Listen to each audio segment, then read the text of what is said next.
एक अहिल्याबाई होलकर जी हैं, और वे उनसे इतने प्रभावित हुए कि उन्होंने उनके पिता से अपने बेटे के लिए उनका रिश्ता मांग लिया और उनकी शादी उनसे हो गई।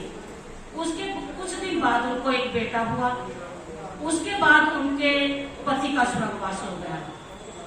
तो वे जब सती प्रथा थी तो वे जैसे सती होने को चली तो उनके पिता ने कहा, ससुर जी ने कहा कि तुम सती मत होना क्योंकि तुम्हें आगे राज संभालना है।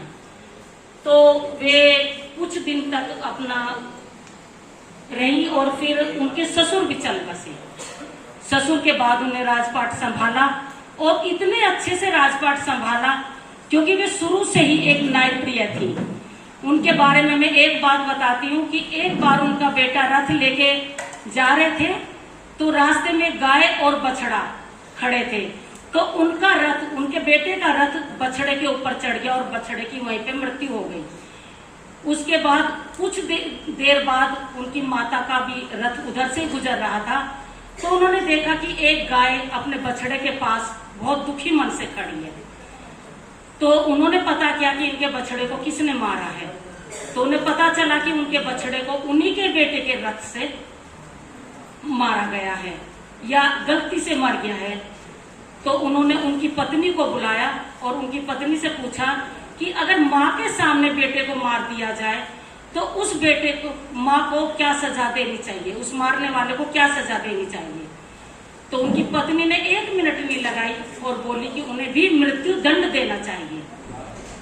तो उन्होंने अपने बेटे को बुलाया और अपने राज्य के कुछ सेनापतियों को बुलाया और उनके हाथ पैर बंधवा के सड़क पर पिकवा दिया और कहा कि इसके ऊपर भी इसी तरह रथ चढ़ा दिया जाए।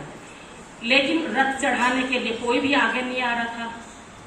उसके बाद रानी होलकर बाई जी रथ पर चढ़ी और स्वयं रथ लेकर चल दी। लेकिन देखती क्या है, गाय बार बार उनको रोक रही और बार बार गाय जब रोक रही तो सभी लोगों ने कहा कि आप महारानी जी उनको माफ कर दो, क्योंकि गाय नहीं चाहती कि उनके माँ के सामने एक बेटे की मृत्यु हो। तो उसके बाद उन्होंने, रानी होलकर बाई जी ने उनको माफ कर दिया और अपने राज्य वापस चली गई। लेकिन कुछ दिन बाद उनके बेटे की भी एक युद्ध में मौत हो गई। उसके बाद उन्होंने शासन इतने अच्छे से किया, इतने मंदिर बनवाए, हजारों की संख्या में मंदिर बनवाए, नदी खुदवाई, कुएं खुदवाए, धर्मशाला बनवाई, यहाँ तक कि हमारे सोमनाथ मंदिर है, काशी मंदिर है, ये सब अहिल्याबाई जी के बनवाए हुए हैं। तो इसको मैं अपनी वाणी को यहीं विराम देती हूँ। वे इतनी होनहार और मैं अपने माननीय नरेंद्र मोदी जी का भी धन्यवाद अदा करना चाहूंगी कि हम लोगों को राजमाता अहिल्याबाई होलकर जी के बारे में ये जगह जगह उनकी गोष्ठी करके हमें बताया जा रहा है, उनके बारे में हमें बताया जा रहा है, जबकि मैं तो जानती नहीं थी, आप सबका तो मुझे पता नहीं, लेकिन हमारे देश में इतनी होनहार अहिल्याबाई जी थी, उनके बारे में मुझे तो पता नहीं था। और पता है कि मुझे बात याद आ गई, मेरे हस्बैंड नेवी में हैं, तो हम अंडमान ट्रांसफर गए।